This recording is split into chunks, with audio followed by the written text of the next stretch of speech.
Kaip įsigyti būstą be paskolų? Antras dublis. Pirmą aš nepasakiau visų variantų, ar ne? Tik pasakiau, kad keiskit profesiją, tapkit brokeriais ir prisijungkit pas mus, ar ne, dirbti. Tai yra vienas iš kelių, bet kitas yra tiesiog, jeigu jūs turite darbą, jums tiesiog ar neduoda paskolos, bet jūs gerai uždirbat, arba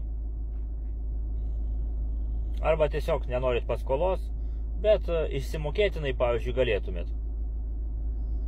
Tai tokiu būdu jums reikia ieškoti turto išperkamąją nuomą, tai yra išsimokėtinai. Kaip tai padaryti, tai nėra lengva, bet reikia mokėti. Aš jums pasakysiu kaip. Ir jeigu jūs seksite tais nurodymais, jūs gausite nusipirkti kažkokį tai būstą, surasite, kur savininkas sutiks tokiom sąlygom pirkti. Ar ne? Parduoti jums, tiksliau. Jūs galėsite pirkti tokiom sąlygom. Tai yra, ieškote, einate per visus parduodamus objektus. Visur. Nesvarbu, agentūra, ar savininkas, ar kas pardavinėja. Visiškai nesvarbu. Randate bent keletą variantų, kurie jums tinka, ir skambinat vienam, alio, tiek ir tiek, tokią sumą galiu duoti pradinį įnašą. Ir tokią sumą galiu mokėti kas mėnesį. Ir šitą informaciją, kai pasakysite, jisai jums pasakys, tinka ar netinka. Jeigu jūs matot, kad jisai sako, netinka ar ne, tai tada sakykit, o brangiau, ar tinka?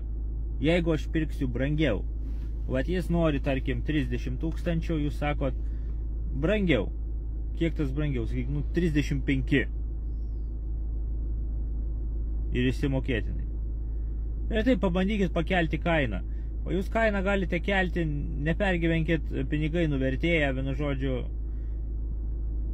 svarbu jums gauti išsimokėtinai be paskolos. Tai va, nes bankas su savo paskolom pabrangina žymiai daugiau, ar ne? Tai jūs pasiūlykite didesnę kainą. Turėkite omeny, kad jeigu jūs ten siūlysite 200 eurų į mėnesį, dažniausiai nesutiks, jūs turite siūlyti nuo 500 į mėnesį ir daugiau. Tada yra šansas, kad kažkas sutiks su jumis. Pradinis įnašas turėtų būti bent keli tūkstančiai.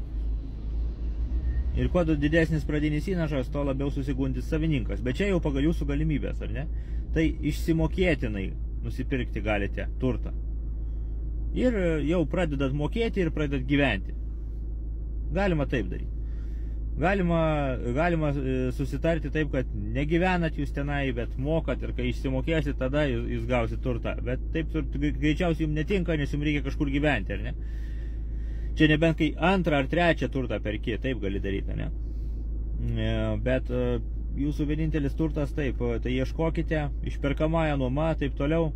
Jokių būdų nesakykite, kad turite vaikų, jokių būdų nesakykite ten, kad norite įsikelti, gyventi dar kažką su vaikais, su šeima, todėl kad žmonės bijo. Dabar yra tokių nakališkų šeimų, kur įsikelia, ten nemoka, prisuka skolų ir dar jų neiškrapštysi, nes vaikai yra. Tai va, tai nesakykite, kad turite vaikų. Arba, nesakykite. Arba nesakykite. Jeigu pasakysite, tai žinokite, sumažinat savo šansus visiškai, sumažinat iki labai mažų. Žmonės bijo šiais laikais. Tai va. Nebent tada turėsite žymiai didesnį pradinį įnašą duoti ir taip toliau. Tada jo.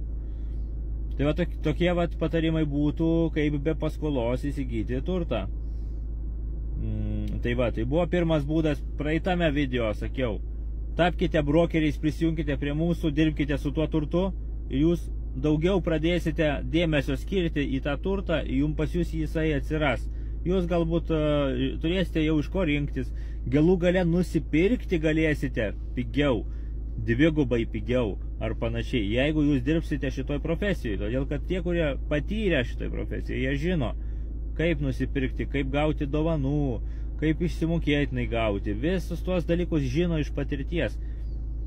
su visokiom situacijom esu pats susidūręs, tai tikrai, žinokit,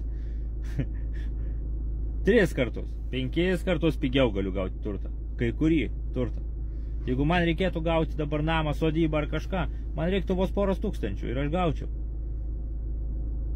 Tai va. Tai šita profesija yra neblogas dalykas, jeigu jums reikia būsto. Tai va. O paskui ir, jeigu ir patinka ta profesija netyčia, beieškant savo būsto, nu tai galite ir pasilikti šitą profesiją kaip pajamų šaltinį.